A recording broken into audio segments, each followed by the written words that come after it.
Hello everyone and welcome back to Let's Play Super Castlevania 4. In the last part we started off the game and got here to stage 3 and now we're going to be doing it. And stage 4. And also, I hate this stage. It's my least favorite stage in the first half of the game actually. Though for the life of me, this song for some reason reminds me of Final Fantasy VI. I think it reminds me of the caves, the song that plays in the caves due to the instrumentation that's in the main melody.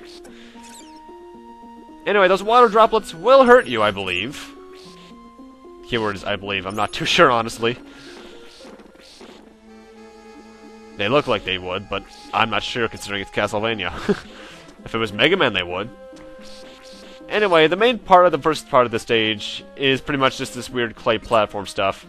There's those Mudmen guys, which I killed one of earlier. They split into 2 and then into 4, so that can be kind of annoying.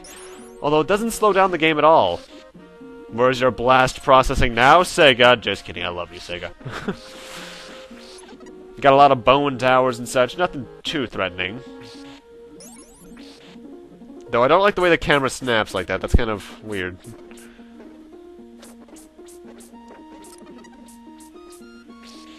Ooh, an axe. I forget if there's anything to the left, so I just head to the right immediately. I guess these don't hurt you, okay. Never mind, the droplets don't hurt you. It's just a weird design element designed to screw with my head. And yet I waited for it anyway. Also, like classic Castlevania and Mega Man and Sonic 1, technically, spikes are instant death, so don't step on them. Mind you, it makes sense in this series, considering, oh, most of them are on the ground and we'll fall face first onto them. Also, I'll admit, that blindsided me. I didn't see those. Yeah, like I said last part, I don't know this game nearly as much as I do Castlevania's 1 and 2 and 3. Especially 1.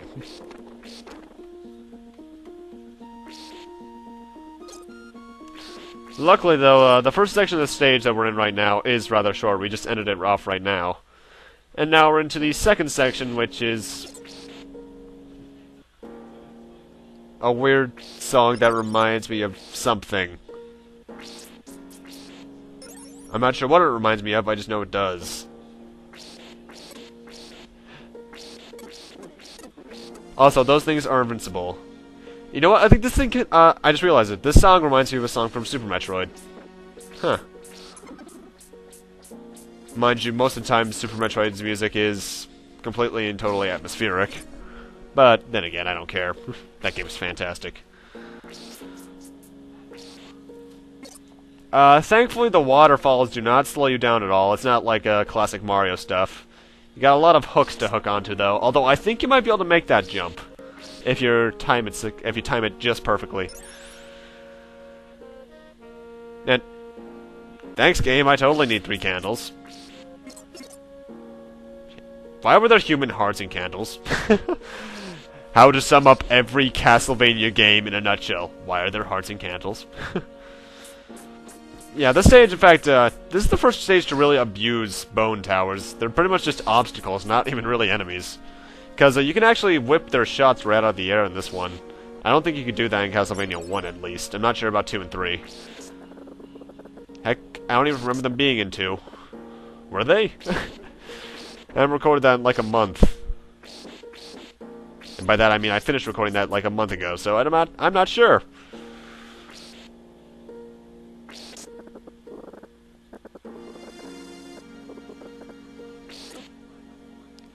So, to give you a frame of reference of when this part was recorded, Bob Hoskins just died, and Hoskins, don't want to mispronounce his name, and that saddens me, because Hook and the Mario movie were part of my childhood, and I'm sad, and I'm crying. Yeah, can you tell there's not much to say about this section of the stage?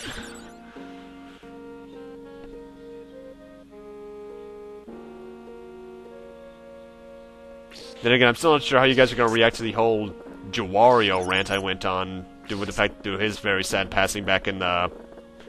Actually, no, I think I did, Mystery Dungeon. Yeah, Mystery Dungeon's done by this point. I did do that. Wow. I forget when I said things. I am a great person at remembering words. And this song reminds me of ActRaiser for some reason. Anyway, the mermen here can blindside you if you're not careful, so watch out for that. And they have a lot of knockback? Knockback to them, so watch out for that. The eye, though, isn't that big of a threat either, and neither is this bone dragon. Remember when these guys were the hardest enemy to deal with back in Castlevania 1, and 2, and 3? Yeah, after 4, they kind of just... no, they get some threatening factors back in Rondo of Blood, I suppose.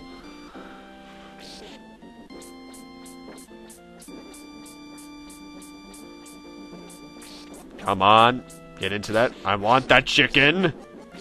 Not my chicken, no! Ah, well.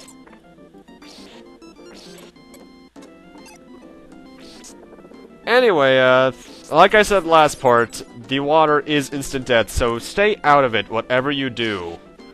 That's never good. Neither is the fact that my my recorder is trying to crash on me. Don't you dare! Okay, thank God it didn't. It stopped responding for a second there, that kinda scared me.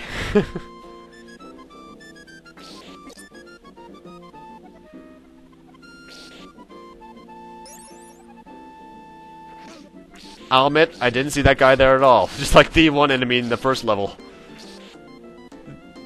They just kind of blend into the background there. I'm not sure why.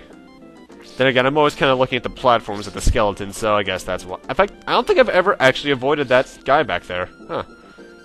I need to remember this game better. Oh, I forgot those cracked.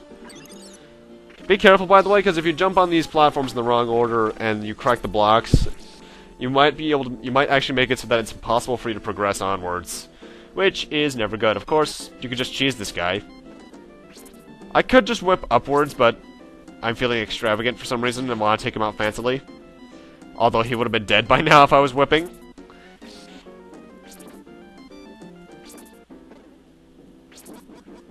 Then again, I forget how much power the axe has compared to the fully powered up whip. Because I don't think we ever really got to see the main whip that you start off with, because what I'm using right now is the fully powered up whip. Back in the first level I got these little candlestick things that upgraded it. Kind of like back in Castlevania 1 and 3, I think. Did 3 do that? Yeah, I think 3 did that.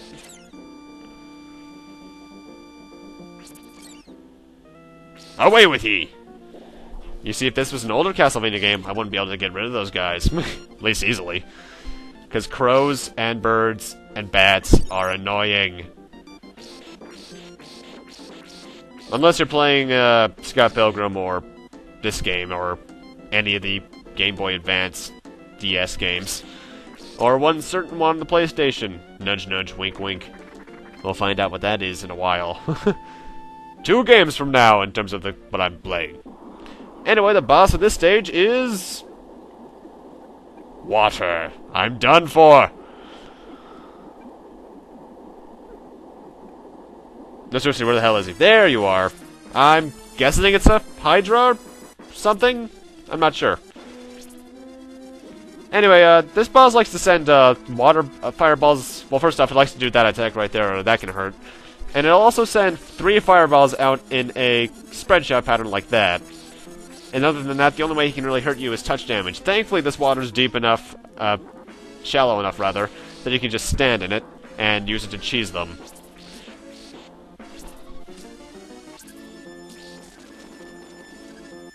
I don't know why that did 2 damage. That axe should not have done 2 damage. Okay then. But yeah, that was stage 3. 9 minutes. That's like 2 stages in Castlevania 1, I think. I forget what my record is for Castlevania 1. I think like 47 minutes? Think is the keyword there. Anyway, on to stage 4. This stage is kind of weird, honestly.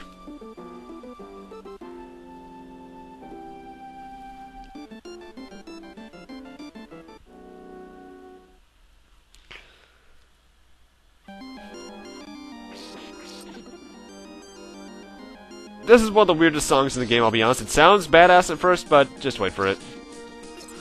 These green platforms here, if you jump on them, they will flip over, and you will likely die, so don't jump.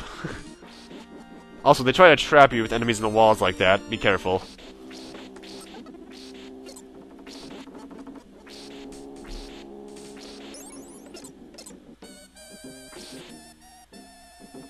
Although, for some reason, this song also reminds me of Final Fantasy VI. It reminds me of, I think it's Shadow's theme? No, is it? I don't remember. There's one song in Final Fantasy VI this reminds me of, and I'm not sure what it was. Oh, well. You know, this screen... That almost got me. This song... not the song. This stage design right now actually reminds me of something from Castlevania 1, and I don't remember which level it was in either. Yeah, you need to time your jumps really carefully there, because otherwise you will die.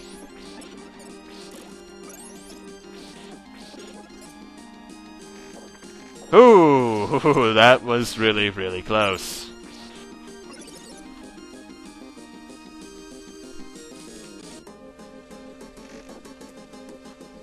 Thankfully, though, if you just walk across the platforms even after jumping, you should be good, as long as you didn't touch them during the jump.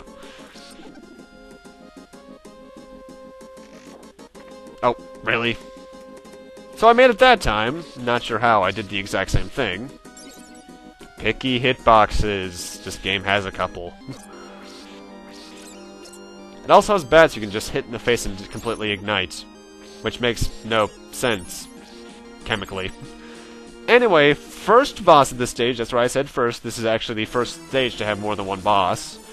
This random skull thing that reminds me of Death's second form in Castlevania 3.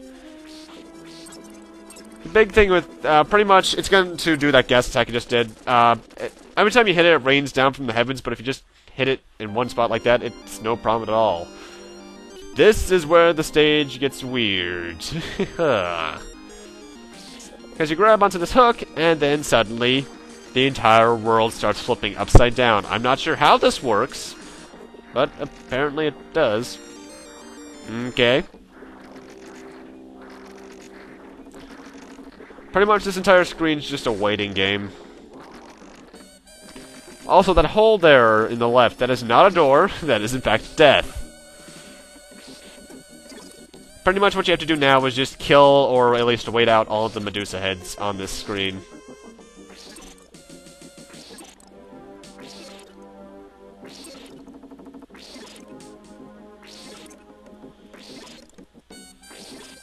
And that should be the last of them. Yep, and I'll start turning automatically. Like I said, that hole is death.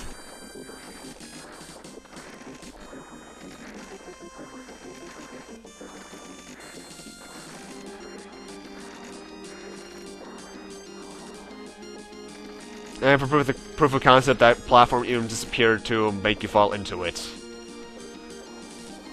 And what we have to do now is just let those platforms on the left reach us, because that's where life is. Very nice of Dracula to let his castle help us out, though.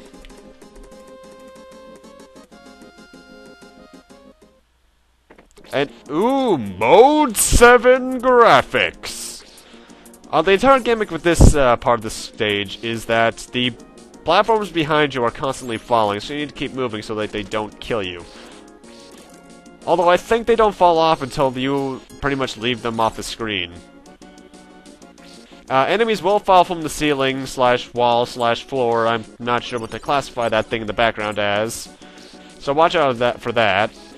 But luckily they don't come completely out of nowhere. Like the music, though.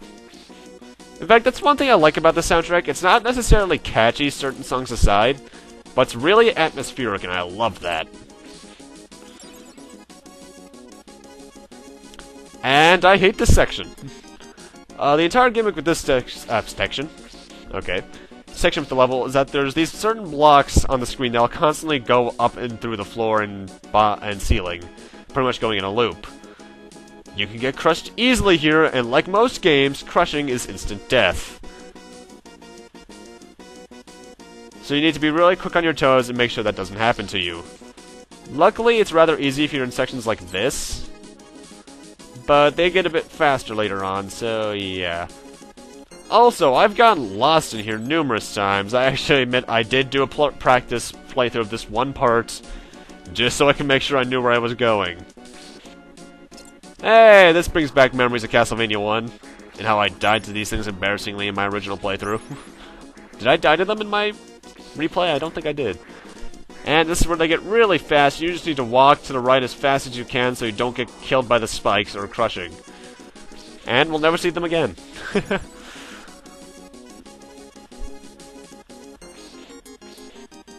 Pretty much now it's just a stairway climb up to the final section of the level.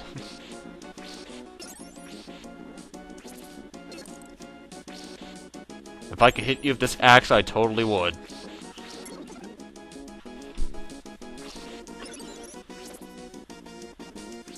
Kinda wish I was using the axe item crash from later games, because that would be very useful right here. Also, I just realized I still need to show off the moonwalk on the stairs. I know what I'm doing next part. Anyway, second and final boss of this level is this random-ass stone man. He's annoying. Well, not really he's annoying. He does a lot of damage, but he is not too big. Well, he is obviously big, but other than the stuff he throws at you, he's no threat at all, really. It's the stuff that falls from the ceiling that can screw you over, because I have gotten blindsided by those multiple times. That's a lot of health, too. Though, I do like the detail that he gets smaller every time you knock some stones off him like that. In fact, this game is full of a lot of attention to detail. Symphony of the Night would go and perfect that. And when you kill him, he gets bigger again. And then disappears into the background. Fitting end for something that came out of nowhere. And we just beat stage 4. Booyah.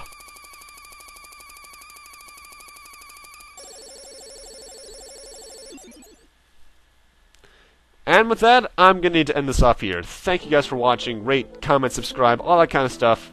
And next time on Let's Play Super Castlevania 4, we'll be heading to Stage 5, getting to the castle in the process, and heading into the castle from there. See you guys then.